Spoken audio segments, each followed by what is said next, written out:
Hello, dear listeners. Welcome to another story on Boost My English. This is the place where stories come alive and every word takes you closer to better English. Today's story is very special. It's called Rise of the Flameborn, a beautiful tale filled with mystery, emotion, and timeless adventure. So before we begin, make sure to like this video, subscribe to our channel Boost My English, and don't forget to share this story with your friends who love powerful stories and want to grow their English skills. Now, sit back, take a deep breath, and let the journey of Tears of the Time Weaver begin. Once, in a land far beyond the deserts and the seas, there was a kingdom made of fire and stone. Its name was Pyrenees, a place where the mountains burned from inside and the winds carried smoke. It was a harsh land, but full of magic. People here were strong because they had to be, and among them, one boy would rise to change everything. His name was Kyle. Kyle was not a prince, he was a blacksmith's son. Every day he worked near the fire, shaping metal, beating iron, and breathing in the heat. He loved the forge more than anything. He said fire spoke to him. No one believed it. But Kyle had a secret. Sometimes when he was alone, the flames listened. They danced when he was angry. They calmed when he was sad. He thought it was just his imagination, until the night of the storm. It came without warning, black clouds, fire rain, and from the sky a creature fell, a shadow beast made of smoke and teeth. It roared and crushed everything in its path. People ran, houses burned. Kyle's village screamed in panic, and then Kyle stood in front of it. His heart pounded, his hands shook, but something deep inside him lit up. The fire around him rose, not to destroy, but to protect. It wrapped around his body, glowing like gold. And suddenly, Kyle became the flame. His eyes turned bright orange. His skin burned but didn't hurt. He raised his hand, and the fire obeyed. With a shout, he threw the flames at the beast. It screamed and vanished into smoke.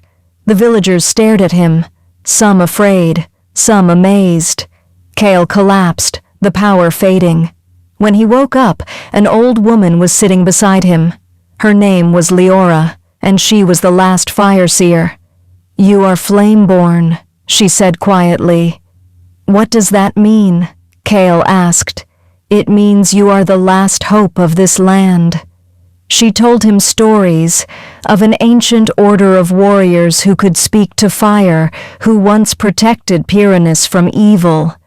But they were all gone now, betrayed, killed, forgotten. Only the flame's memory remained. Kyle's power had awakened because the world was in danger again. Deep beneath the volcano, an ancient darkness was rising. The Ember Tyrant, a cruel force that once ruled the land with fire and fear. "He is returning," Leora said, "and only a Flameborn can stop him." Kyle looked at his hands, burned, blackened, but still strong. "I don't know how to fight." "Then learn," she said. So Kyle left his village.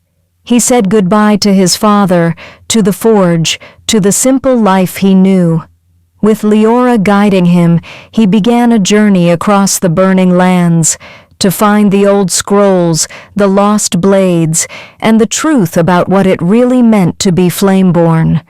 But fire is not an easy master, and Kyle's own heart carried shadows too. Kyle walked across the red sands with Leora beside him. The sun burned above, but Kyle didn't feel the heat anymore. Something had changed in him, something deep, something dangerous. Ahead of them stood a mountain that glowed like a giant coal. It was not just a mountain, it was the fire temple, hidden in the heart of the ashen peaks. The entrance was carved with ancient runes. As Kyle stepped inside, the air changed. It became heavy, hot, alive. Leora stopped at the gate. "This is where I leave you," she said softly. "From here on, it's between you and the flame." Kale took a deep breath and walked into the darkness.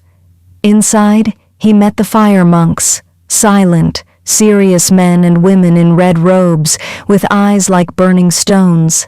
They didn't smile. They didn't speak much, but they watched Kyle with sharp eyes.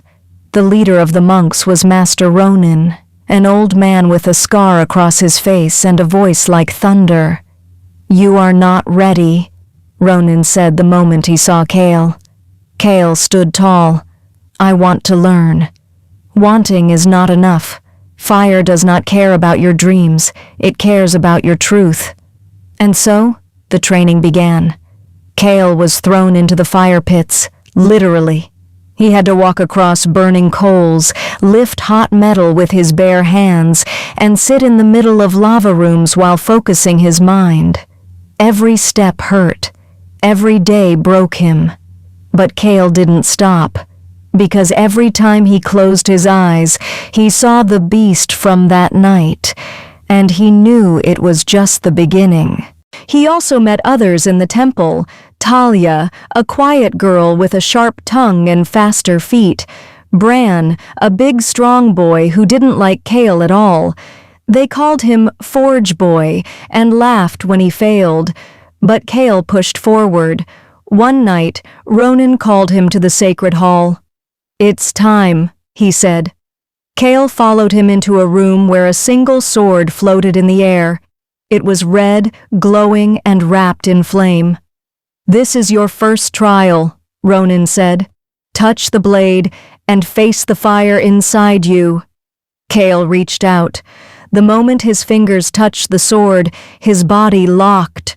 The world around him vanished. He was no longer in the temple, he was standing in a memory.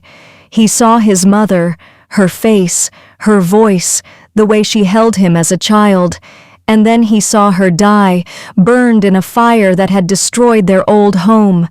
Kale screamed. The flames inside him exploded. Rage and sadness filled him. "You must control it," a voice echoed, "or it will control you." Kale dropped to his knees. He saw shadows forming, versions of himself, angry, broken, lost. But then he remembered his father's words.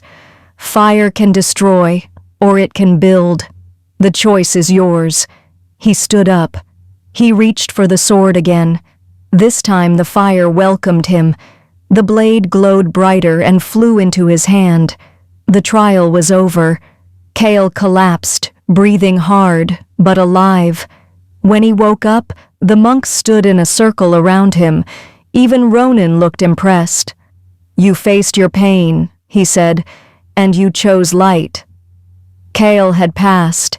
He was no longer just a boy from a forge. He was Flameborn. But outside the temple, something dark was rising.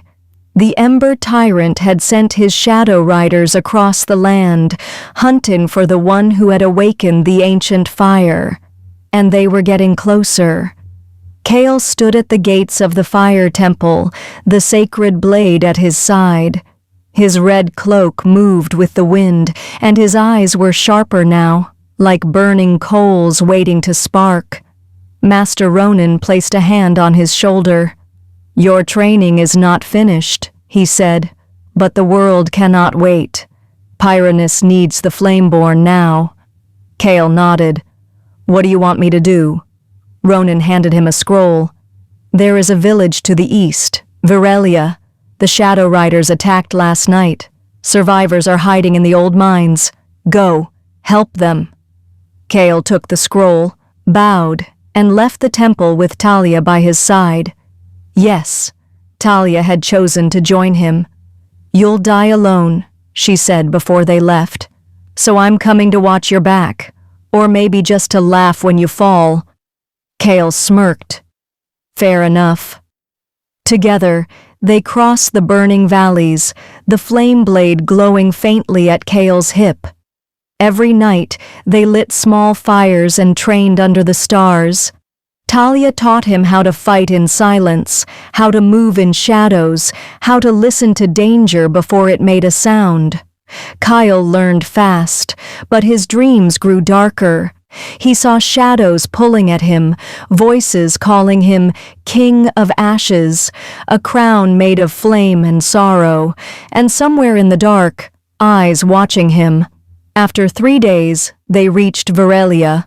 What was once a peaceful town was now black dust. Homes were burned, the ground cracked, bodies, too many. The air stank of smoke and pain. Kyle clenched his fists. "They did this," he whispered. From the ruins, a little girl ran toward them. She was covered in soot, eyes wide with fear. "They're still here," she said. "In the mines. They're hunting the last people." Without a word, Kale and Talia followed her through the broken hills to the mine entrance. Inside, it was dark, cold, silent, until the scream came, a sharp, terrible cry. Talia rushed ahead. Kale followed, flames lighting the tunnel around him. And then they saw them, shadow riders, tall, dark figures in black armor, eyes glowing like blood. They had cornered the villagers. "Go," Kale said to Talia. "Get the people out. I'll hold them." Talia nodded and vanished into the tunnels. Kale stepped forward. The riders turned. One of them laughed. "The child of fire," he said.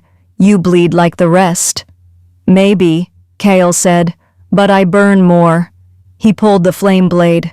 The riders attacked. It was fast, brutal. Kale moved with instinct, each swing of his blade lighting the darkness. Fire danced across the tunnel walls. Sparks flew, metal clashed. His heart pounded, but he was outnumbered. A blade cut his arm. Another kicked him down. He screamed, and fire exploded from his body. The tunnel shook. Rocks fell. Flames roared. The riders stumbled, burning. Kyle stood again, bleeding but fierce.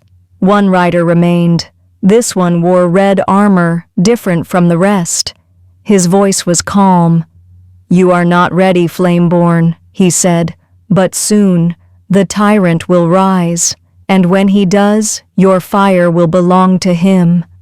Then he vanished into black smoke. Talia returned with the villagers. "It's done," she said. Kyle nodded, but he looked at his burned hands. The fire had come too easily, too wild. Kale stood again, bleeding but fierce. One rider remained. This one wore red armor, different from the rest. His voice was calm. "You are not ready, Flameborn," he said, "but soon the tyrant will rise, and when he does, your fire will belong to him." Then he vanished into black smoke. Talia returned with the villagers. "It's done," she said. Kyle nodded, but he looked at his burned hands. The fire had come too easily, too wild. He was starting to understand. This power, it was not a gift. It was a burden. That night, as they helped the villagers rebuild, Kale sat by the fire, silent. Talia sat next to him. "You saved lives today," she said. Kale looked into the flames. "But what if one day I can't control it?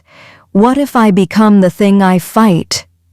Talia didn't answer right away. Then she said, "Then we make sure you never stand alone." The village of Varelia slowly came back to life. With Kyle and Talia's help, the people cleared the ruins, buried the lost, and rebuilt the broken homes. Kyle smiled at the children, shared food with the elders, and helped carry stone and wood. But inside, he felt heavier than ever. The words of the red-armored shadow rider haunted him. "Your fire will belong to him." Who was the Ember Tyrant? Why did he feel so close? The next night, Kale sat by the edge of the mines, staring into the darkness. Talia joined him, tossing a small glowing stone into the air. "You look like someone trying to burn a hole in the ground," she said. Kale didn't laugh. Do you ever feel like you're not in control of your own story? Talia leaned back. All the time. But that's why we fight, to write it ourselves. Just then, a rider approached from the east, wearing the fire monk's colors. It was Bran. I bring a message, he said. Master Ronan needs you back at the temple. Now something's happened. Kale and Talia followed Bran through the firelands, back toward the ashen peaks. But this time the ground felt colder. The wind was sharp. The volcano that once glowed with heat now steamed with an eerie silence. When they reached the temple, the monks were waiting, their faces pale. What happened? Kale asked. Ronan stepped forward. There was a break-in, he said. The Chamber of Echoes, the place that holds the oldest fire scrolls, was attacked. Kale frowned. By who? Ronan's voice grew low. No one saw, but one scroll is missing. They entered the chamber. Ash covered the floor. One scroll case was shattered. Kale looked at the name written on it in red flame script, the Flameborn Legacy. What was in it? Kale asked. Ronan hesitated. The truth. Talia narrowed her eyes. About what? Ronan looked at Kale. About you. Kale's breath caught. What are you saying? Ronan led them to the inner library and opened a second scroll. It showed a painting, an ancient fire warrior with glowing orange eyes and a crown of flame. That's me, Kale whispered. No, Ronan said. That is Valdrin, the first Flameborn, the man who built Pyranus, and then destroyed it. Kale stepped back. What? He was the Ember Tyrant before he fell, Ronan said, before darkness took his heart. Talia's voice shook. You mean, the Tyrant was a Flameborn? Ronan nodded. Yes, and now, you carry the same blood. Kyle couldn't speak. His mind raced, the power in his veins, the dreams, the crown of ash. It all made sense now. He was not just the hero, he was also the heir to a monster. But I'm not him, Kale said quietly. No, Ronan said, but power walks a thin line. Every choice you make will either keep you in the light or drag you into shadow. Kale clenched his fists. Then I'll never become him. I'll fight it. Ronan looked at him. Then prove it. He handed Kale a glowing stone. This is a flame heart, a living fire crystal. Take it to the ancient forge in the Cinderlands. There, you will shape your true weapon. Kale took the stone. It pulsed with warmth. Talia stepped beside him. Looks like the road's not done with us yet. Bran frowned. And what if he loses control? Kale looked straight at him. Then stop me. Ronan gave a small nod. Go, but beware. The Shadow Riders are growing bolder. And the Tyrant, he watches you now. The wind in the Cinderlands was sharp and dry, carrying dust and ash over cracked earth and burnt bones of forgotten wars. This place was not just a wasteland, it was a graveyard of old power. Kyle, Talia, and Bran stood at the edge of the black cliffs, looking down at the ancient forge built into the mountain, the Cinder Forge. It's still burning, Talia whispered. And it was. Deep red fire glowed from its heart, untouched by time or war. Kale held the flame heart in his hand.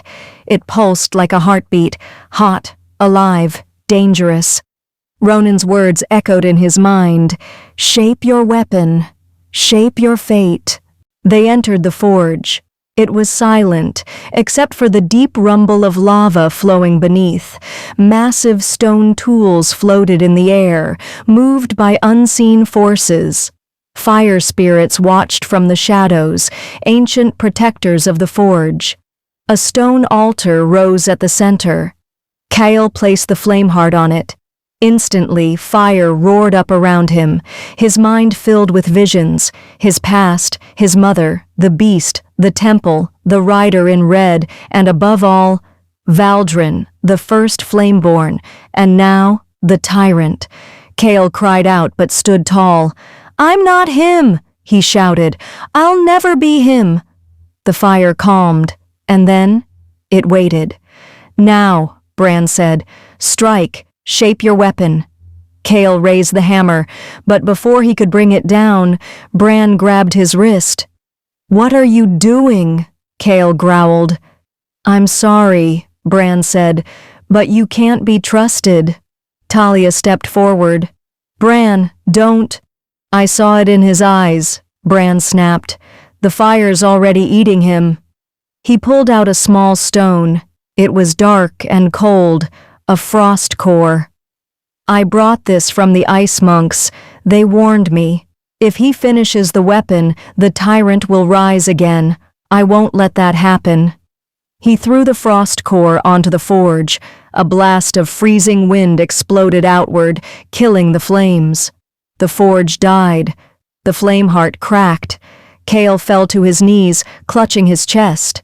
Talia screamed, "Bran, stop!" But Bran didn't stop. He drew his blade. "If I kill him now, we save the world." Cale's eyes opened, and they were burning. "I didn't ask for this," he said. Fire poured from his skin. The cracked forge shook. "You think I wanted this power? This curse?" He stood, flames swirling around him like a storm. Talia jumped between them. "Kyle, don't. This isn't the way." Kyle looked at her, and then at Bran, whose face showed something Kyle didn't expect. Fear. But Kyle dropped his hands. "I won't become the tyrant." He turned, picked up the broken flame heart, and walked into the heart of the forge alone. Inside, the fire spirits surrounded him. "You still want to forge your weapon?" one whispered. Kyle nodded. Even cracked, the flame heart glowed faintly. He placed it in a second altar. The spirits chanted. Kyle raised the hammer and struck. Once, twice, 3 times. The forge reawakened. Fire poured through the mountain. Kyle screamed as the blade formed. When it was over, he held a new weapon, not just a sword, but a flame-forged spear, glowing with red and gold light, alive with heat, pulsing with his soul. The fire accepted him. He returned to Talia, the spear in hand. Bran knelt, ashamed. "I was wrong," he said, "but I feared what you might become." Cale said nothing. He just walked past. Outside, the skies were red. A new message had arrived from the east. The tyrant had returned. The red skies stretched far over the eastern lands. Storm clouds twisted with fire, lightning cracked across black mountains. Villages had fallen silent. Forests were burning. The Ember Tyrant had returned, and he was not hiding anymore. Cale stood at the edge of the cliffs, spear in hand, cloak billowing behind him. The fire-forged weapon pulsed with life. But inside, Cale felt a storm, a war not outside, but inside his very soul. Talia watched him quietly. "He's calling you," she said. Cale nodded. "I feel him, like a voice under my skin, a shadow in the flame." Bran stepped forward. "We have an army ready to stand with us. Fire monks, old warriors, even rebels from the stone cities. But they follow you, Cale. They believe you'll lead them." Cale turned to them.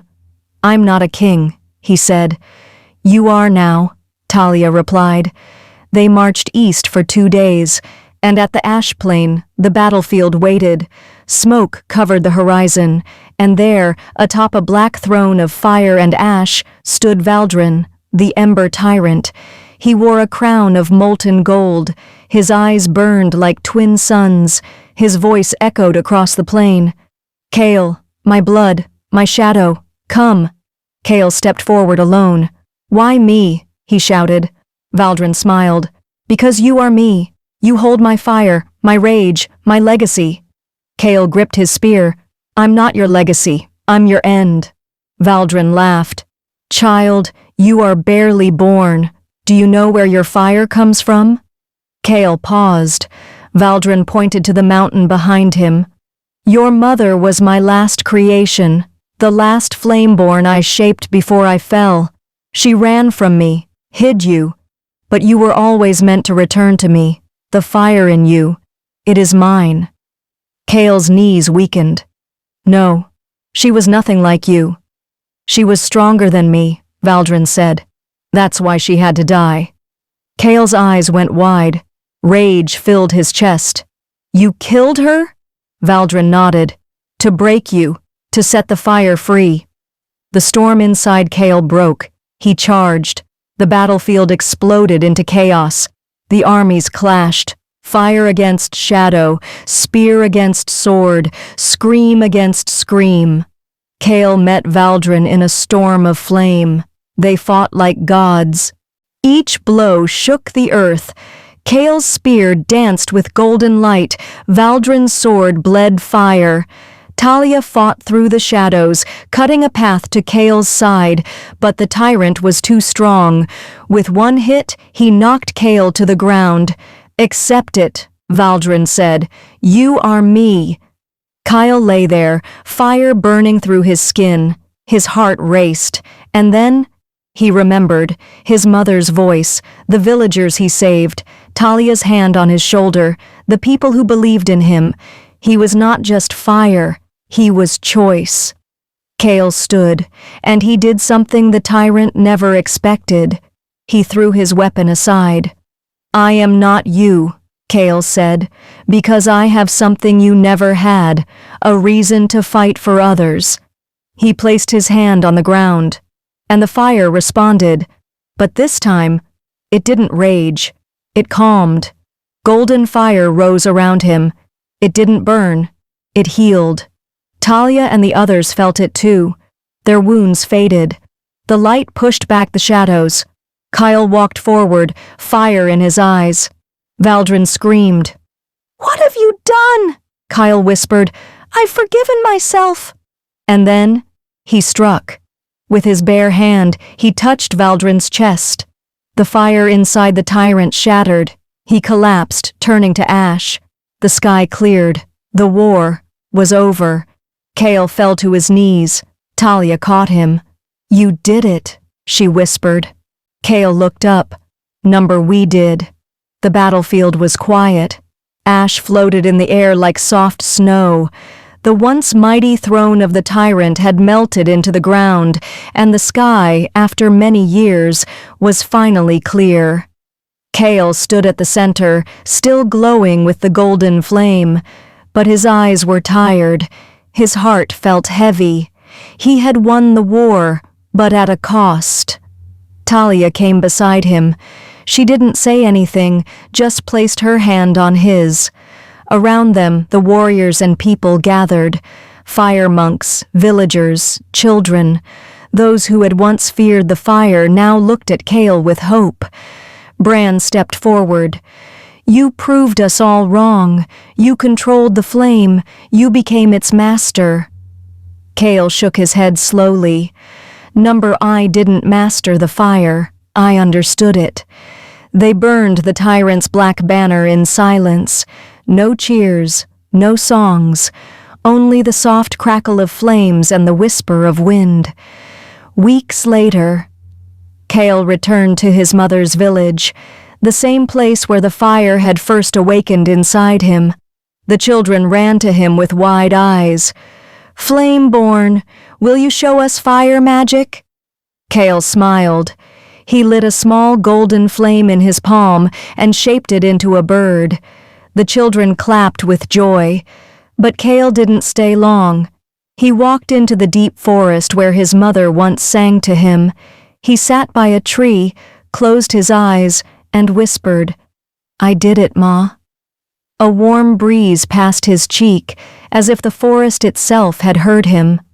Later, Kale built a small temple at the edge of the Emberlands, not for gods, but for peace. He trained those who wished to use fire, not for war, but for healing, growth, and defense. Talia stayed beside him, helping him teach. Bran, too, now older and wiser, protected the borders as a silent guardian. The world changed slowly. No more kings, no more tyrants, just people, learning to live with the fire inside them. The final lesson. One evening, a young girl asked Kale, "Master, was the fire ever bad?" Kale looked at the sunset, the sky painted in gold and red. He said, "Fire is not bad, anger is not bad, pain is not bad. But what you do with them, that is what makes you who you are." The girl nodded.